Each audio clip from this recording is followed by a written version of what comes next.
Good morning to all. நம்ம இன்னைக்கு strength of material second unit deformation of metals பார்க்கலாம். First நம்ம last கிளாஸ்ல என்ன பார்த்தோம் அப்படினா ஃபர்ஸ்ட் யூனிட்ல ரெண்டு சாப்டர்ஸ் கம்ப்ளீட் பண்ணிட்டோம். இன்னும் ரெண்டு சாப்டர் மட்டும் இருக்கு. அது உங்க புக் கையில வந்ததுமே அந்த சாப்டர்ஸ் எல்லாமே கவர் பண்ணிடுவோம். First chapter engineering materials. Engineering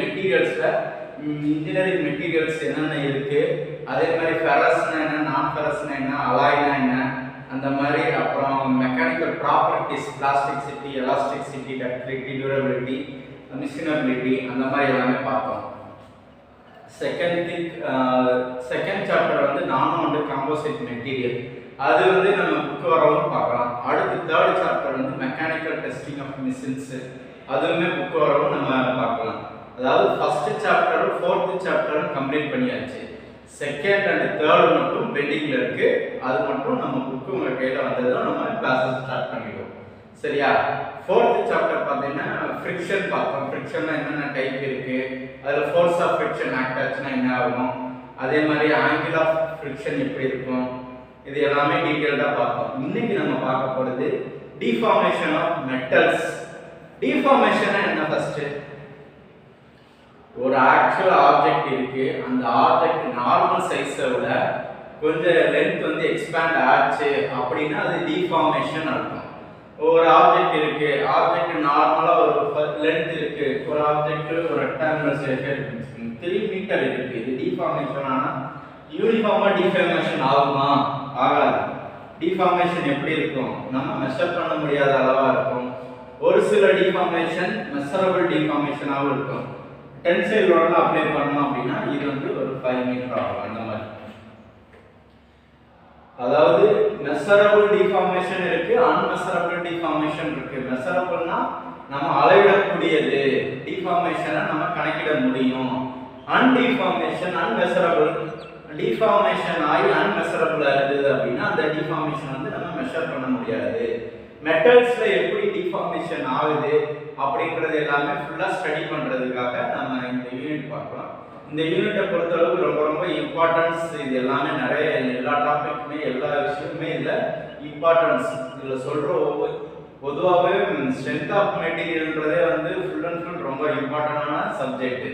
second இயர்ல நீ மெக்கானிக்கல் இன்ஜினியரிங் என்ட்ரா இருக்க, செகண்ட் இயர்ல என்ட்ரா இருக்கு அப்படின்னா இதெல்லாம் பேசிக்ஸ். இது நல்லா உனக்கு அண்டர்ஸ்டாண்ட் ஆனாதான் அடுத்து வர கிளாஸஸ்ல எல்லாமே இப்போ நீ செகண்ட் இயர் முடிச்சுட்டு இப்போ தேர்ட் செம் அடுத்து ஃபோர்த்து ஃபிஃப்த்து சிக்ஸ்த்து போகிறப்பெல்லாம் வந்து உனக்கு இதில் உள்ள பேசிக்ஸ் ஐடியாஸ் தான் அங்கேயும் போய் கொண்டு இம்ப்ளிமெண்ட் பண்ணுற மாதிரி இருக்கும்.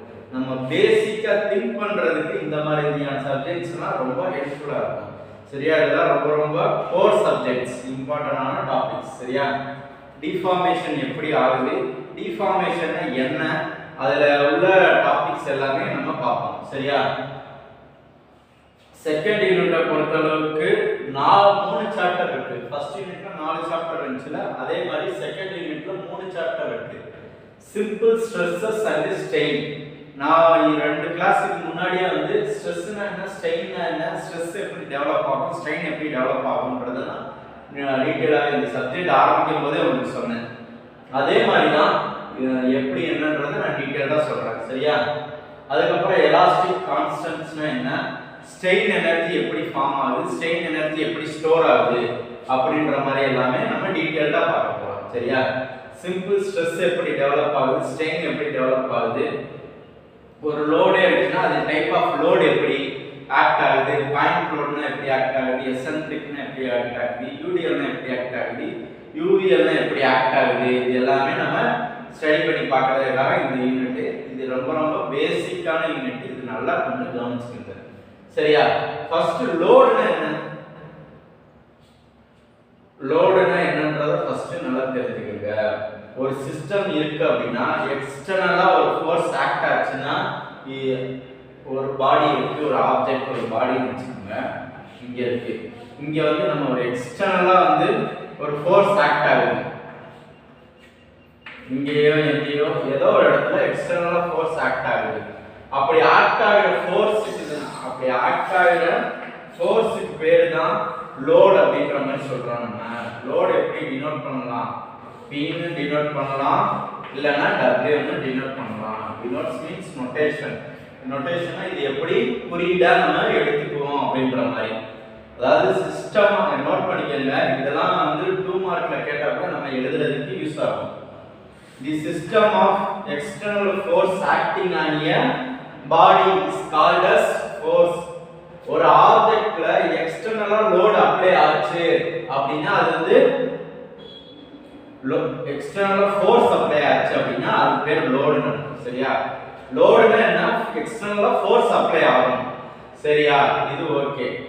இது டைப் ஆஃப் லோட் என்னென்ன இருக்கு அப்படின்னு பார்த்தேன்னா மேஜரா இருக்கிறது 5 லோடு இருக்கு. அதாவது tensile load, compressive load, torsion or twisting moment. சரியா? அதுக்கப்புறம் bending moment, shearing load. Shearing லோடுலயே பாயிண்ட் லோடு இருக்கு, யூனிஃபார்ம் டிஸ்ட்ரிபியூட்டர் லோடு இருக்கு, யூனிஃபார்ம் வேரியிங் லோடு இருக்கு. யூனிஃபார்ம் டிஸ்ட்ரிபியூட்டர் லோடுனா என்ன, யூனிஃபார்ம் வேரியிங் லோடுனா என்ன, பாயிண்ட் லோடுனா எப்படி என்னன்றத நம்ம இப்ப பார்ப்போம். சரி, டென்சைல் லோடு எப்படி ஆக்ட் ஆகுது அப்படின்றது எல்லாமே பார்ப்போம். டைப் ஆஃப் லோட்ல வந்து பாத்தீங்கன்னா tensile, compressive, torsion, bending, shearing பார்த்தோம். இது ஆல்ரெடி கிளாसेसல கூட சொல்லிருப்பேன் டென்சைல் லோட் எப்படி ஆக்ட் ஆகும் அப்படின்றது. திரும்ப சொல்றேன், நல்லா கவனிச்சுக்கங்க. டென்சைல் லோடுன்றது ஒரு ஆப்ஜெக்ட்ட ரெண்டு பக்கமும் புல் பண்றோம். புல் மீன்ஸ் இழுக்கிறப்ப ஆக்ட் ஆகிறது லோடு. இப்ப நார்மலா இது வந்து ஒரு 5 mm இருக்கு அப்படின்னு வச்சுக்கோங்க இந்த ஆப்ஜெக்ட். சரியா? ஆரம் பார்த்துக்கங்க. ஆரம் பார்க்கும்போதே அண்டர்ஸ்டாண்ட் ஆகும். அதாவது எப்படி டென்சைல் லோடுன்றது இந்த பக்கமும் புல் பண்றோம், இந்த பக்கமும் புல் பண்றோம். புல் பண்றப்ப ஏற்படுற ஒரு லோடுக்கு பேரு தான் டென்சைல் லோடு. கயிறை வந்து ரெண்டு பக்கமும் இழுத்தோம் அப்படின்னு வச்சுக்க, அதுக்கு பேர் வந்து டென்சைல் லோடு. சரியா? Maximum of energy load formation எங்க ஆகும்? மிட் சென்டர்ல இங்க ஆக்ட் ஆகும். சரியா?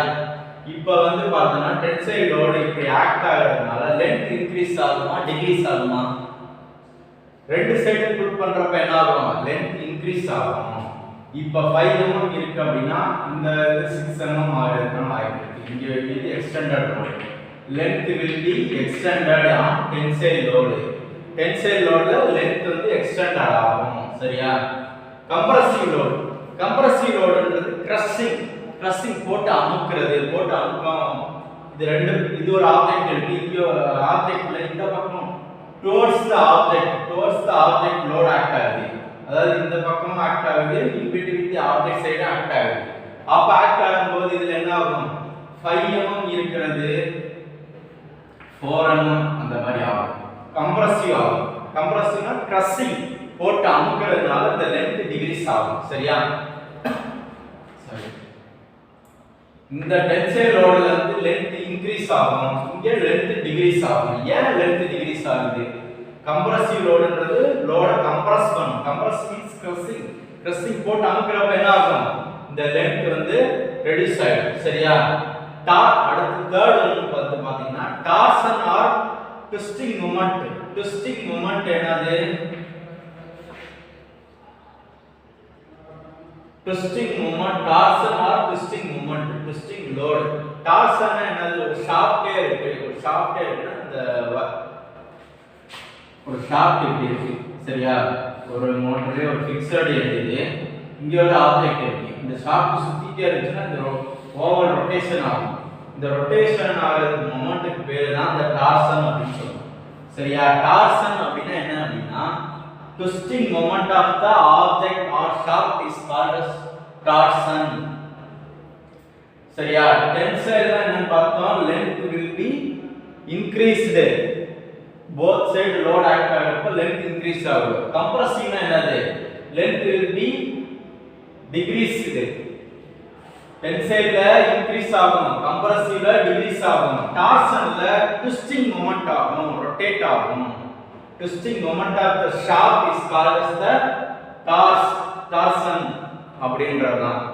டார்சன்ன்றது ஒரு பெரிய டாபிக். அதுல நிறைய ஈக்குவேஷன்ஸ்லாம் வரும். அது என்னன்றதெல்லாம் போக நம்ம பார்ப்போம்.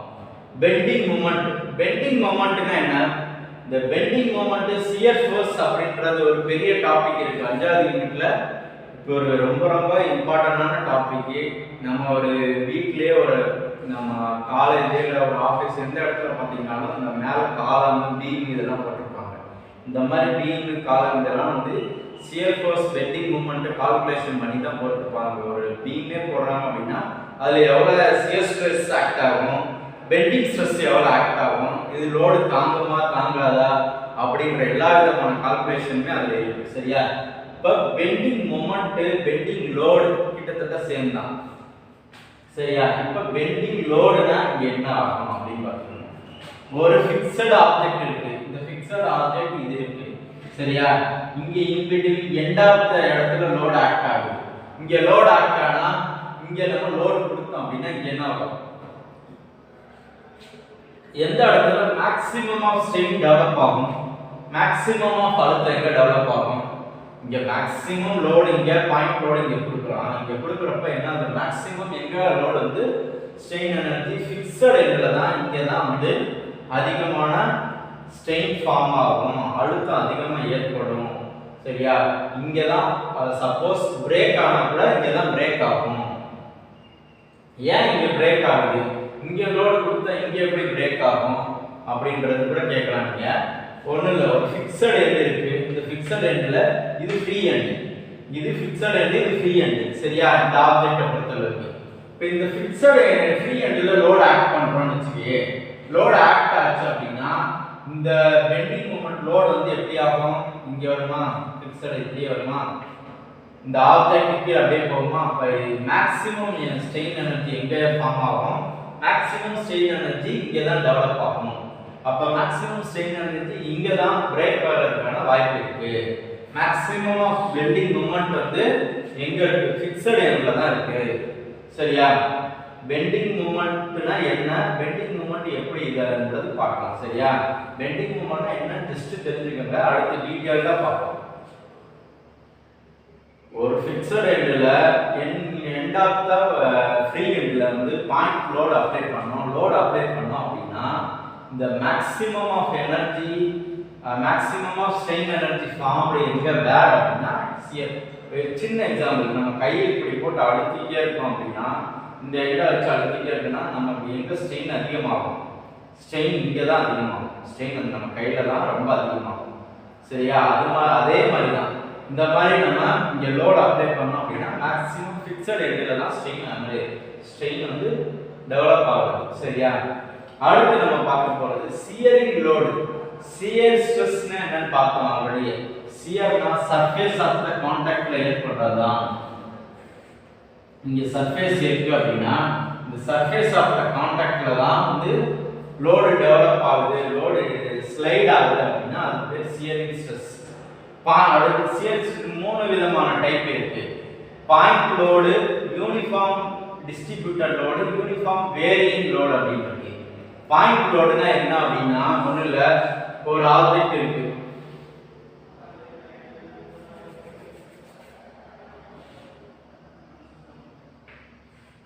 இங்க கீழ இருந்து நம்ம லோட் கொடுக்குற ஒரு ஆப்ஜெக்ட்ல இன்பிட்வீன் சென்ட்ரல் ஆக்ட் ஆச்சு, ஒரு 1 கிலோமீட்டர்ல லோட் ஆக்ட் ஆச்சு அப்படின்னா இதுக்கு பாயிண்ட் லோடுன்னு அர்த்தம். அதாவது சிம்பிளி சப்போர்ட்டட் பீம் மாதிரி கன்சிடர் பண்ணிக்கங்க. சிம்பிளி பாட்டம்ல இருந்து ரெண்டையும் சப்போர்ட் பண்றோம், சப்போர்ட் பண்றதுல இன்பிட்வீன் சென்டர்ல லோட் ஆக்ட் ஆச்சு, 1 கிலோமீட்டர்ல ஆக்ட் ஆச்சு அப்படின்னா அது பாயிண்ட் லோடு.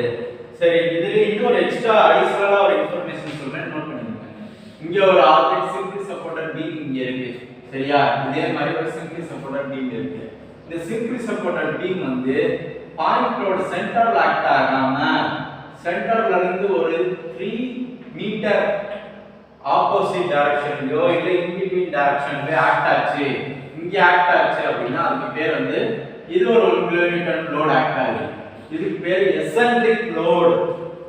பாயிண்ட் லோடுனா என்ன, எசென்ட்ரிக் லோடுனா என்ன அப்படின்றத தெரிஞ்சு வச்சுக்கோங்க. சரியா? பாயிண்ட் லோடுங்கிறது இந்த என்டையர் லென்த்துக்கு, இப்போ இது ஒரு 5 மீட்டர் லென்த் இருக்கு அப்படின்னா இன் பிட்வீன் 2.5 ல ஆக்ட் ஆகும், அதுக்கு பேர் வந்து பாயிண்ட் லோடுன்னு அர்த்தம்.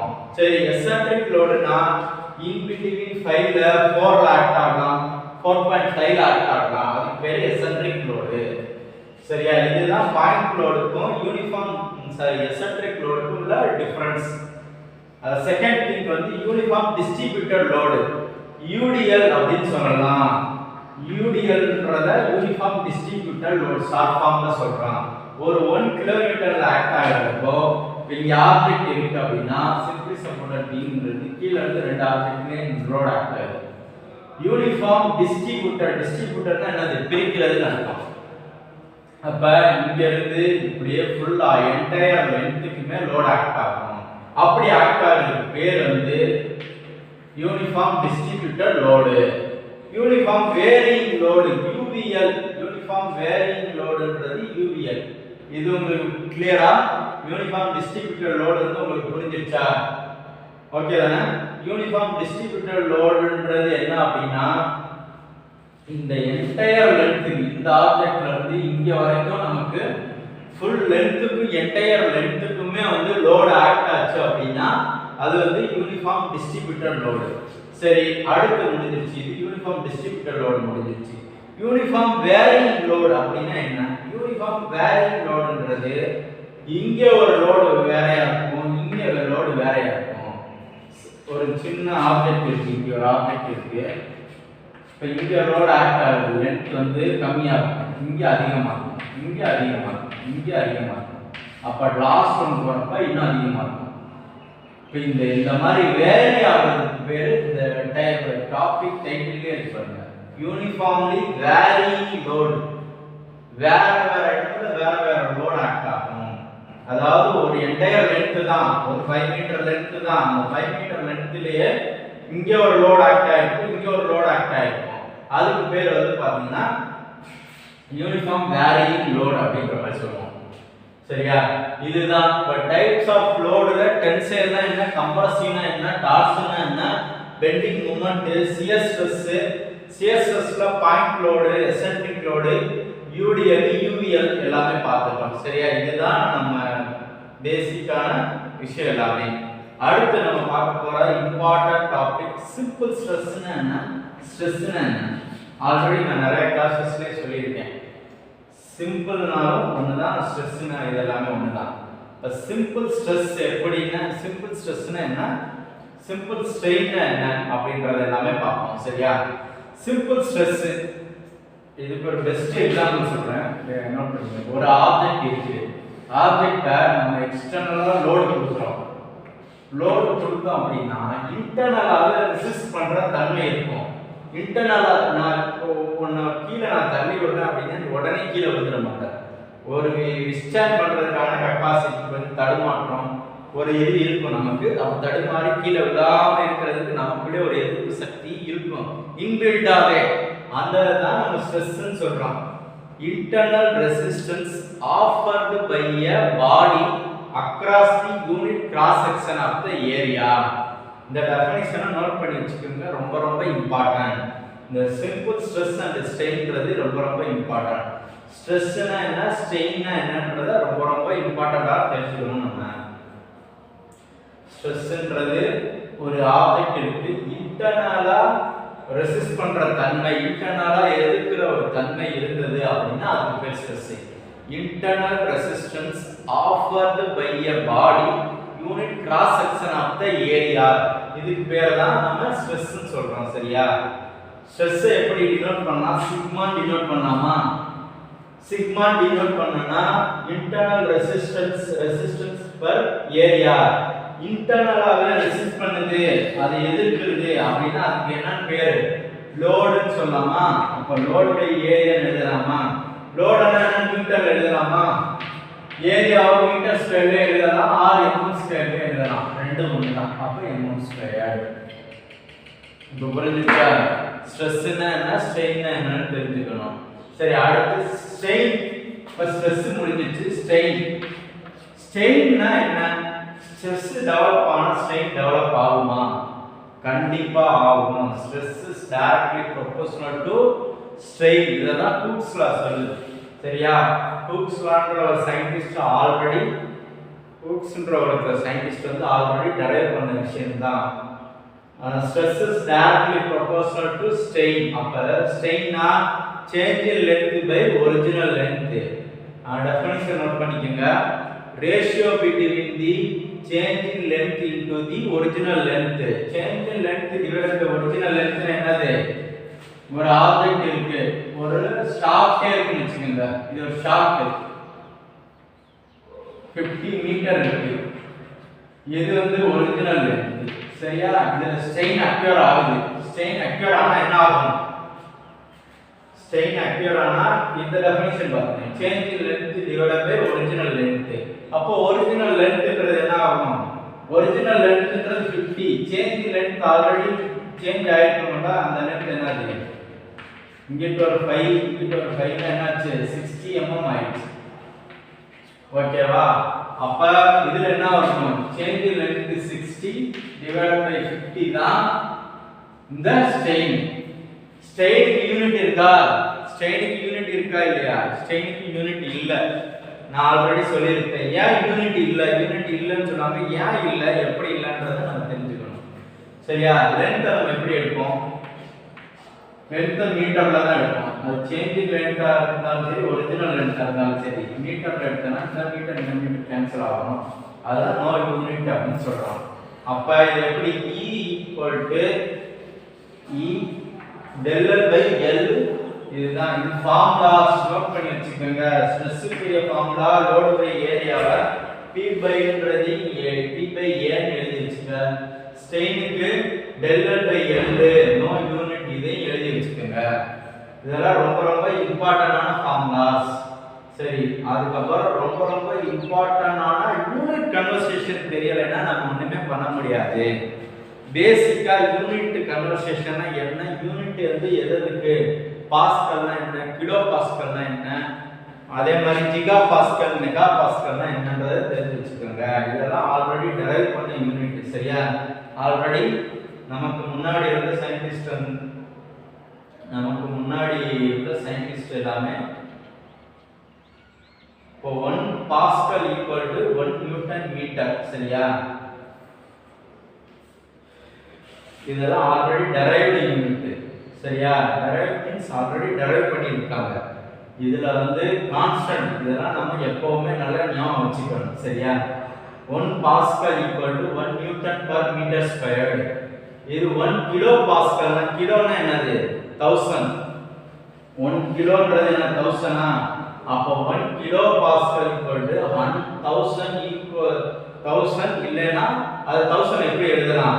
1 into divided by 1 into 10 power of 3 newton per meter square அப்படின்னு எழுதலாமா? சரி, 1 newton per meter squared 1 into 10 to the power of 6 newton per millimeter square எழுதலாம். அது ஏன்றதை நான் சொல்றேன். 1 மெகா பாஸ்கல் எப்படி எழுதலாம்? கிலோனா 3, மெகானா 6, ஜிகானா 9 into 10 to the power of 9 எழுதலாம். அப்ப 1 மெகா பாஸ்கல் எப்படி எழுதலாம்? into 10 to the power of 6 ன்னு எழுதலாமா? 6 நியூட்டன் per meter squared. ஒரு நிமிஷம்.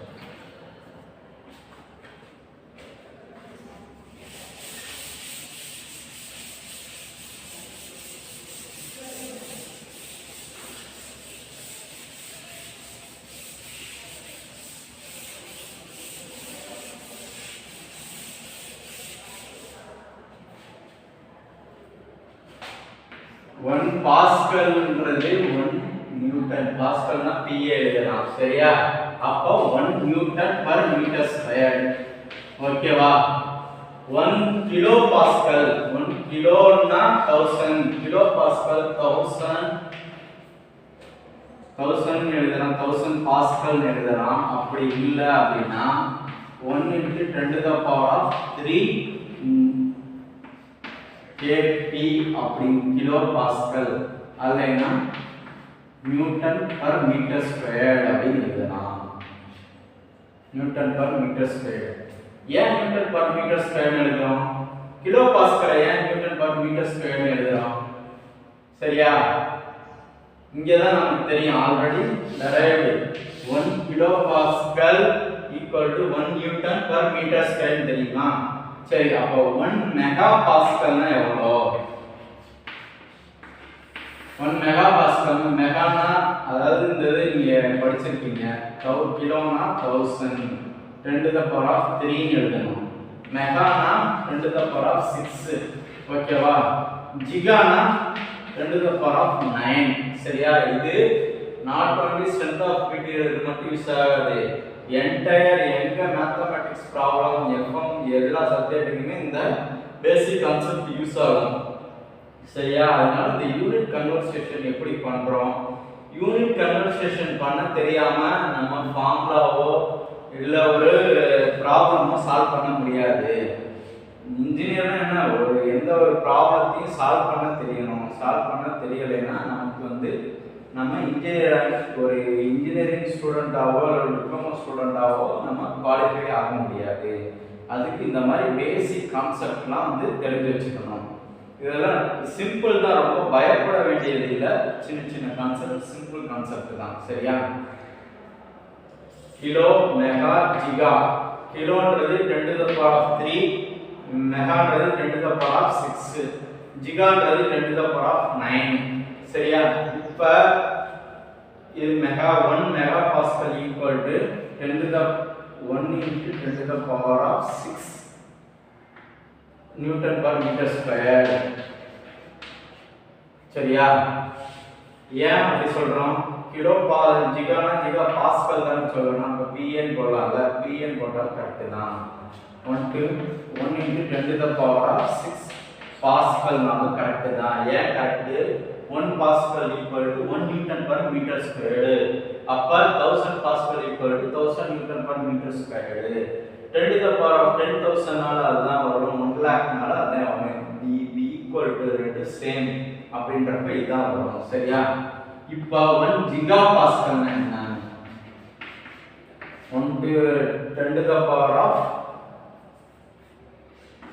9 மீட்டர் per ஸ்கொயர் சரியா அப்ப கிலோ பாஸ்கல்னா 10 to the power of 3000 or 10 to the power of 3 not only here kilo pascal method pascal சரியா இப்போ 1 pascal equal to 1 newton meter square அப்ப 10 to the power of 3 pascal அப்ப newton per meter square 1 mega pascal ன்றது 10 to the power of 6 newton per meter square giga pascal ன்றது 10 to the power of 9 meter per meter square சரி okay இத வந்து நம்ம newton per metre ஸ்கொயர்ன்றது 10 to the power of 6 ன்னு தெரியும் 1 mega pascal equal to 10 to the power of newton per metre square இதே newton per mm ஸ்கொயர்லனா அப்போ 1 நியூட்டன் per mm ஸ்கொயர் ஏன் அப்படினா இந்த மீட்டர்ல நியூட்டன் per மீட்டர் ஸ்கொயர்ல இருந்து நியூட்டன் per mm ஸ்கொயரை கன்வர்ட் பண்றதுக்கு 10 to the power of 6 அப்ப 6 னா என்ன வரும் இங்க ஆல்ரெடி 10 to the power 6 தான் இருக்கு அப்ப 1 newton per metre square equal to 1 newton per mm square அப்ப 10 to the power 6 வந்துருச்சு சரி அப்ப இங்க வந்து ஜிகா பாஸ்கல்ன்றது already 1 into 10 to the power 9 per newton per metre square சரியா அப்பன்றப்ப இதை எப்படி எழுதலாம் நம்ம 1 into 10 to the power of 3 Newton per meter square mm square sorry mm square தான் giga pascal ஓகேவா கிளியரா giga pascal னா என்ன mega pascal னா என்ன கிலோ pascal னா என்ன அப்படிங்கறத நல்லா தெரிஞ்சு வச்சுக்கோங்க இதெல்லாம் ரொம்ப ரொம்ப யூஸ்ஃபுல்லா இருக்கும் அதாவது நாம இதுக்கு மட்டும் கிடையாது ஸ்ட்ரென்த் ஆஃப் மெட்டீரியலுக்கு மட்டும் கிடையாது எல்லா சப்ஜெக்ட்டுக்குமே இதெல்லாம் யூஸ்ஃபுல்லா இருக்கும் இதுதான் சரியா இப்போ உள்ள கான்செப்ட்ஸ் இதுதான் இந்த பேசிக் எல்லாமே நம்ம பார்த்துட்டு இருக்கோம் சரியா நாளைக்கு அடுத்தடுத்து வர கிளாஸஸ்ல எல்லாமே நம்ம ப்ராப்ளம்ஸ் பார்க்க ஆரம்பிச்சிடும் கால்குலேட்டர் எல்லாமே ரெடி பண்ணி வச்சுக்கோங்க நான் ஆன்சர்ஸ் கேட்க நீங்கள் ஆன்சர் சொல்லுங்க சரியா ஃபார்முலாஸ் எப்படி வருது எல்லா ஃபார்முலாஸையும் நோட் பண்ணி வச்சுக்கோங்க ஃபார்முலாஸ் எல்லாமே செப்பரேட் பண்ணி நான் சொல்கிறேன் ஸ்ட்ரெஸ்ஸுக்குரிய ஃபார்முலா எழுதிட்டீங்களா ஸ்ட்ரெயினுக்குரிய எழுதிட்டீங்களா அந்த மாதிரி இந்த பேசிக் நோட்டுன்னு போட்டு இந்த நோட் தனியாக நோட் பண்ணி வச்சுக்கோங்க சரியா இதுதான் ஒரு கான்செப்ட் நம்ம அடுத்தடுத்து பார்ப்போம் சரியா இந்த கிளாஸில் என்ன டிஸ்கஸ் பண்ணோம் லோடுன்னு என்ன டைப்ஸ் ஆஃப் லோடு ஸ்ட்ரெஸ்ஸுன்னு என்ன ஸ்ட்ரெயின்னு என்ன ஹூக்ஸ்லான்னு என்ன அதே மாதிரி லோடு பாயிண்ட் லோடு எப்படி ஆக்ட் ஆகுது எசென்ட்ரிக் லோடு எப்படி ஆக்ட் ஆகுது இது எல்லாமே நம்ம பார்த்தோம் அதே மாதிரி பார்த்தீங்கன்னா யூனிட் கன்வர்சேஷன் நம்ம பார்த்தோம். பாஸ்கல்னா என்ன, கிலோ பாஸ்கல்னா என்ன, மெகா பாஸ்கல்னா என்ன, ஜிகா பாஸ்கல்னா என்ன அப்படின்றது எல்லாமே பார்த்தோம். நீ அடுத்தடுத்த கிளாஸ்ல எல்லாமே வந்துட்டு ப்ராப்ளம் சால்வ் பண்ணணும். சரியா? Okay, thank you students.